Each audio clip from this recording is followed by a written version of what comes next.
Hello, नमस्कार आप सभी को मेरा। आप सभी कैसे हैं? आशा करता हूँ आप सभी ठीक होंगे। तो आज हमारी एक आपके सामने एक नए टॉपिक के साथ प्रस्तुत हूँ। आज का टॉपिक है नोबेल प्राइज़। आप सभी को पता होगा कि नोबेल प्राइज़ की अलाउंस कर दी गई है 2021 की 2021 की नोबेल पुरस्कार की घोषणा कर दी गई है। और ये नोबेल पुरस्कार किस किस को मिला है और किस क्षेत्र में मिलता है, सबसे पहले इन बातों को जानेंगे। तो बिना टाइम वेस्ट किए हम अपनी वीडियो को स्टार्ट करते हैं आप सभी के सामने। चलिए, नोबेल प्राइज़ आपका नोबेल पुरस्कार की शुरुआत आपको पता होना चाहिए कि अल्फ्रेड नोबेल की याद में नोबेल फाउंडेशन द्वारा इस वर्ष 1901 में शुरू किया गया था। अल्फ्रेड नोबेल स्वीडन के एक महान वैज्ञानिक थे। 1901 में अल्फ्रेड नोबेल की याद में ये पुरस्कार शुरुआत किया गया था इस पुरस्कार की। और ये अल्फ्रेड नोबेल कौन थे? ये स्वीडन के एक महान वैज्ञानिक थे। चलिए, अब उसकी बात करते हैं कि ये आपका नोबेल पुरस्कार कुल कितने क्षेत्रों में दिया जाता है, उनको जानते हैं। तो ये नोबेल पुरस्कार कुल 6 क्षेत्रों में दिया जाता है। कितने क्षेत्रों में? नोबेल पुरस्कार कुल 6 क्षेत्रों में दिया जाता है। पहला है शांति, दूसरा है साहित्य, तीसरा है भौतिक, चौथा है रसायन, पांचवा है चिकित्सा विज्ञान और छठा है अर्थशास्त्र के क्षेत्र में। तो इनमें से कुछ टॉपिक और भी है, हम उसको देखते हैं कि आपकी जो नोबेल अर्थशास्त्र का जो नोबेल प्राइज़ है ना, वो अर्थशास्त्र का नोबेल प्राइज़ सबसे लास्ट में जोड़ा गया है, जो 1968 से दिया जाता है। यानी 1968 से नोबेल जो पुरस्कार है वो अर्थशास्त्र के क्षेत्र में दिया जाने लगा है। उसके बाद पॉइंट है कि नोबेल पुरस्कार विजेता को पुरस्कार के रूप में एक प्रशस्ति पत्र के साथ 10 लाख डॉलर की राशि प्रदान की जाती है। पहली बात कि जो नोबेल पुरस्कार विजेता होते हैं उनको क्या क्या दिया जाता है, तो उनको एक प्रशस्ति पत्र दिया जाता है। उस प्रशस्ति पत्र के साथ उनको 10 लाख डॉलर की राशि भी दी जाती है। नेक्स्ट पॉइंट है कि जो नोबेल पुरस्कार उन लोगों को सम्मानित किया जाता है, मतलब नोबेल पुरस्कार मिलता है किनको है, इनको भी तो हम जान लें थोड़ा सा। ये थोड़ा सा मैं डेफिनेशन मतलब इनका हिस्ट्री जानते हैं कि नोबेल प्राइज़ है क्या, क्यों दिया जाता है, किस क्षेत्र में दिया जाता है, उनके बारे में थोड़ा सा हम छोटी सी एनालिसिस कर लेते हैं। उसके बाद हम पढ़ेंगे कि नोबेल प्राइज़ 2021 किन किन को मिला है। चलिए, उसके बाद कह रहा है कि जिन्होंने पिछले साल के दौरान मानव जाति को सबसे बड़ा फ़ायदा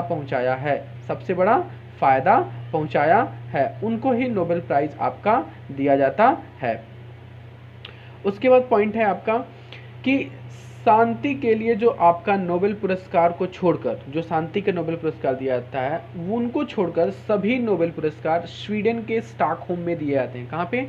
स्वीडन आपके यूरोप में पड़ता है, यूरोप कॉन्टिनेंट में। ये स्टॉकहोम में दिए जाते हैं। और शांति का नोबेल पुरस्कार नॉर्वे के, देखिएगा, शांति का जो नोबेल पुरस्कार है वो नॉर्वे के ओस्लो, कहाँ? ओस्लो में दिया जाता है। अल्फ्रेड नोबेल ने अपनी वसीयत में घोषणा की है कि शांति का नोबेल पुरस्कार किसी एक नॉर्वे कमेटी के द्वारा किया जाए। मतलब जब ये मरने वाले थे अल्फ्रेड नोबेल, तो उन्होंने वसीयत में लिखा कि जो शांति का नोबेल पुरस्कार है वो किसी नॉर्वे कमेटी या नॉर्वे के द्वारा इनको वितरण किया जाए। नेक्स्ट पॉइंट है कि किसी एक क्षेत्र में दिया है यहाँ पर, किसी एक क्षेत्र से एक साल में अधिकतम 3 लोगों को ही नोबेल पुरस्कार दिया जाता है। ये इम्पोर्टेंट पॉइंट है कि एक क्षेत्र में लगभग आपको मैक्सिमम 3 लोगों को ही नोबेल पुरस्कार देना है, 3 लोगों से ज़्यादा नहीं देना है। उसके बाद पॉइंट है कि नोबेल पुरस्कार की घोषणा प्रत्येक वर्ष अक्टूबर माह में की जाती है एंड 10 दिसंबर को अल्फ्रेड नोबेल की पुण्यतिथि पर इसे दिया जाता है। मतलब घोषणा तो आपको अक्टूबर मंथ में कर दी जाएगी और अक्टूबर मंथ करने के बाद इसका वितरण इनकी पुण्यतिथि बने, जिस दिन उनकी डेथ एनिवर्सरी होगी, उसी 10 दिसंबर को इस सभी नोबेल प्राइज़ को वितरण किया जाएगा। फिर नेक्स्ट पॉइंट हम देखते हैं कि नोबेल पुरस्कार पाने वाला सबसे पहला भारतीय, आपको पता होना चाहिए, रविंद्रनाथ टैगोर थे, जिनको 1913 में, मतलब 1913 में साहित्य के क्षेत्र में मिला था। किसके क्षेत्र में मिला था? साहित्य के क्षेत्र में मिला था। और अभी तक कुल 10 भारतीयों को नोबेल प्राइज़ मिल चुका है। कुछ कितने? 10 भारतीयों को नोबेल प्राइज़ मिल चुका है। फिर नेक्स्ट पॉइंट हम देखते हैं कि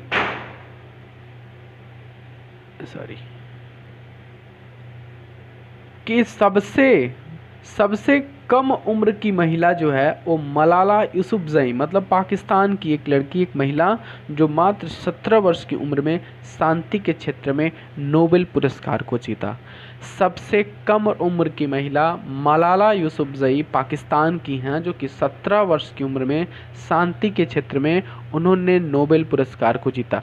अब हमारा पॉइंट यहाँ से स्टार्ट होता है कि नोबेल पुरस्कार विजेता 2021, इसका पहला पॉइंट है, हमें बताया कि कुल नोबेल पुरस्कार 6 क्षेत्रों में वितरण किया जाता है, जिसका पहला क्षेत्र है शांति का क्षेत्र। कौन सा? शांति का क्षेत्र। तो शांति के क्षेत्र में कुल 2 लोगों को पुरस्कार वितरण किया गया है। पहला है मारियो रेसा, जो फिलीपींस के पत्रकार हैं। दूसरा है दिमित्री मुराटोवा, जो रूस के पत्रकार हैं। यानी शांति के क्षेत्र में कुल 2 लोगों को मिला है। मारियो रेसा फिलीपींस की रहने वाली है, दिमित्री मुराटो रूस की रहने वाली हैं। इनके बारे में कुछ फैक्ट हैं, उनको हम जान लेते हैं कि इनको क्यों दिया गया है, नोबेल पुरस्कार मिला क्यों है इन लोगों को। तो इन्हें लोकतंत्र और स्थायी शांति के लिए एक पूर्व शर्त के तौर पर अभिव्यक्ति की स्वतंत्रता की रक्षा के लिए इनके द्वारा किए गए प्रयासों के लिए सम्मानित किया गया है। मतलब ये जो 2 पत्रकार हैं, फिलीपींस के और एक कहाँ के थे, तो रूस के, दोनों ही पत्रकार हैं। इनको मिला क्यों? तो मिला इसलिए है कि ये शांति के लिए एक पूर्व शर्त के तौर पर अभिव्यक्ति की स्वतंत्रता की रक्षा के लिए इनके द्वारा किए गए प्रयासों के लिए सम्मानित किया गया है। इनके लिए प्रयासों के लिए सम्मानित किया गया। क्यों? क्योंकि एक लोकतंत्र है जिसको अस्थायी शांति के लिए एक पूर्व शर्त के तौर पर पहले कोई शर्त तय की गई थी, उसके आधार पर फिर अभिव्यक्ति की स्वतंत्रता की रक्षा के लिए इनके द्वारा किए गए प्रयासों से इनको सम्मानित किया गया है शांति का नोबेल प्राइज।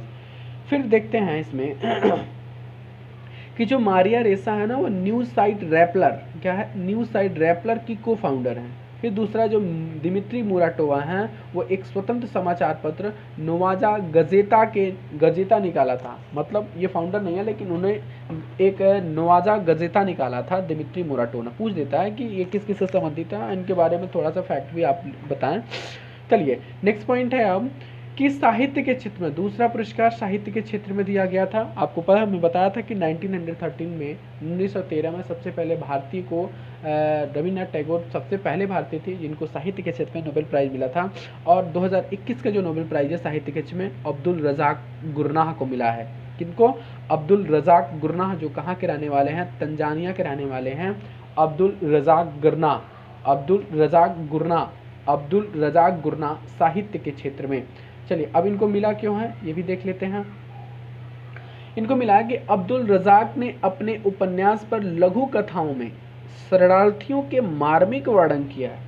काफ़ी हृदयात्मक उन्होंने वर्णन किया है इन शरणार्थियों को लेकर के इनके उपन्यास। अब मिला तो इनके लिए है। उसके बाद कह रहा है कि इनके उपन्यास जो पैराडाइज है 1904 में इनको एक पहचान दिलाई थी। बहुत ही फेमस इनकी एक उपन्यास थी, नोवेल थी, एक नोवेलिस्ट हैं ये, उनके तौर पे। उसके बाद अब्दुल रज़ाक काफ़ी सुर्खियों में रहे। उसके बाद इनको एक पहचान मिली एक उपन्यास के तौर पर। लेकिन जो इस बार का साहित्य नोबेल पुरस्कार अब्दुल रज़ाक को दिया गया, तो तंजानिया के रहने वाले हैं, इनको एक अपने लघु कथाओं में शरणार्थियों के मार्मिक वर्णन के लिए दिया गया है। समझ में आया? नेक्स्ट पॉइंट है कि 3rd नंबर जो दिया गया है वो दिया गया भौतिक विज्ञान के क्षेत्र में। अब भौतिक विज्ञान के क्षेत्र में किन किन लोगों को मिला है इनको बात ध्यान में रखेंगे। आप देखेंगे कुल 3 लोगों को मिला है। किनको देखिएगा। इसको पहला मिला है स्यूकोरो मनाबे, ये जापान के वैज्ञानिक हैं। दूसरा मिला है क्लॉस हेल्सलमैन जो जर्मनी के वैज्ञानिक हैं। और तीसरा है जियोर्जियो पारिशी जो इटली के वैज्ञानिक हैं। ध्यान दीजिएगा, विज्ञान के क्षेत्र मतलब किस विज्ञान के? भौतिक विज्ञान के क्षेत्र में कुल 3 लोगों को मिला है इस बार। और आपको पता भी है कि नोबेल प्राइज़ एक क्षेत्र में मैक्सिमम 3 लोगों को ही नोबेल प्राइज़ मिल सकता है। वो तीनों लोगों को मिला है इस बार। जो पहला है स्यूकोरो मनावे, दूसरा है क्लास हैसलमैन, तीसरा है जियोर्जियो पारिशी। थोड़ा सा आपको बार बार वीडियोस देखना पड़ेगा या आपको इनका नोट्स खुद बनाना पड़ेगा, तब आपको याद होगा। स्यूकोरो मनावे, क्लास हैसलमैन, जियोर्जियो पारिशी, पहले बात, शिकोरो मनावे जापान के वैज्ञानिक हैं, क्लास हैं जर्मनी के, और जियोर्जियो हैं इटली के वैज्ञानिक। अब इनको मिला क्यों, इन्होंने क्या उपलब्धि हासिल की है, इनके बारे में थोड़ा सा हम जानकारी ले लें। चलिए नोट में पढ़ते हैं। शिकोरो मनावे और क्लास हैसलमैन, इन दोनों को एक साथ संयुक्त दिया गया है। क्यों दिया गया है? को पृथ्वी की जलवायु की भौतिक मॉडलिंग, ग्लोबल वार्मिंग की भविष्यवाणी करने वाले विश्वसनीय रूप से परिवर्तनशीलता की मात्रा निर्धारित करने के लिए सम्मानित किया गया। फिर पढ़ते हैं, जो पृथ्वी की मेरी जलवायु है इसकी भौतिकी मॉडलिंग, और फिर ग्लोबल वार्मिंग, यानी ग्लोबल वार्मिंग कैसे हो रही है, कब होने वाली है, इसकी भविष्यवाणी करने वाले जो विश्वसनीय रूप से परिवर्तनशीलता की मात्रा पर परिवर्तनशीलता की मात्रा निर्धारित करने के लिए कार्य करने के लिए इनको सम्मानित किया गया। शिकोरो मानवे और क्लास हैसलमैन दोनों को एक साथ दिया गया। फिर दूसरा पुरस्कार आपको पता 3 लोगों को मिला है। तो दूसरा जो मिला है वो मिला है जियोर्जियो को, मतलब 3 लोगों को मिला, 2 लोगों को एक साथ मिला है। और दूसरा पुरस्कार जियोर्जियो पेरिसिक को, ये इटली के हैं, जो परमाणु से ग्रहों के पैमाने तक, देखिएगा, परमाणु से ग्रहों के पैमाने तक भौतिक प्रणालियों से विकार और चढ़ाव चढ़ाव की परस्पर क्रिया की खोज के लिए पुरस्कार दिया। बहुत बढ़िया है। यानी जो जियोर्जियो पेरिसिक को भौतिकी के क्षेत्र में नोबेल पुरस्कार दिया गया है, वो क्यों दिया गया? क्योंकि उन्हें परमाणु से जो ग्रह के पैमाने हैं उनकी भौतिक प्रणाली में विकार और उतार चढ़ाव की परस्पर क्रियाओं एक साथ के लिए उन्होंने जो खोज किया है, उनके लिए इनको सम्मानित किया गया है।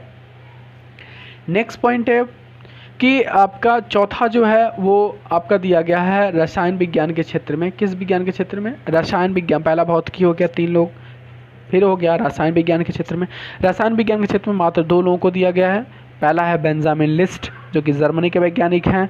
दूसरा है डेविड डब्ल्यू.सी. मैकमिलन, जो कि स्कॉटलैंड के वैज्ञानिक हैं। बेंजामिन लिस्ट जर्मनी के वैज्ञानिक, डेविड डब्ल्यू.सी. मैकमिलन स्कॉटलैंड के वैज्ञानिक, 2 लोगों को मिला है। इनके बारे में पढ़ते हैं, इनको क्यों मिला, इनकी उपलब्धि, किस उपलब्धि के लिए इनको मिला, इन्होंने क्या सर्च किया है। मैक्स प्लैंक इंस्टीट्यूट के जर्मन वैज्ञानिक बेंजामिन लिस्ट, कौन है बेंजामिन लिस्ट? तो मैक्स प्लैंक इंस्टीट्यूट के जर्मन वैज्ञानिक हैं ये बेंजामिन लिस्ट। और स्कॉटलैंड में जन्मे प्रिंसटन यूनिवर्सिटी के वैज्ञानिक डेविड डब्ल्यू.सी. मैकमिलन को संयुक्त रूप से दिया गया है। दोनों को यह पुरस्कार एसीमेट्रिक ऑर्गे कैटालिसिस के क्षेत्र में रिसर्च के लिए दिया गया है। नेक्स्ट पॉइंट अब हम 5th नंबर में आते हैं कि 5th नंबर का जो नोबेल प्राइज़ है चिकित्सा के क्षेत्र में, या उसको बोलते हैं शरीर विज्ञान, इसको बोलते हैं फिजियोलॉजी एंड मेडिसिन। क्या बोलते हैं? फिजियोलॉजी एंड मेडिसिन में चिकित्सा विज्ञान के क्षेत्र में दिया गया है। इनको भी 2 लोगों को क्षेत्र में 2 लोगों को दिया गया है इस क्षेत्र में। पहला है डेविड जूलियस, जो अमेरिका के हैं, और उसके बाद अर्देम पटापाउटियन, ये हैं भी अमेरिका के।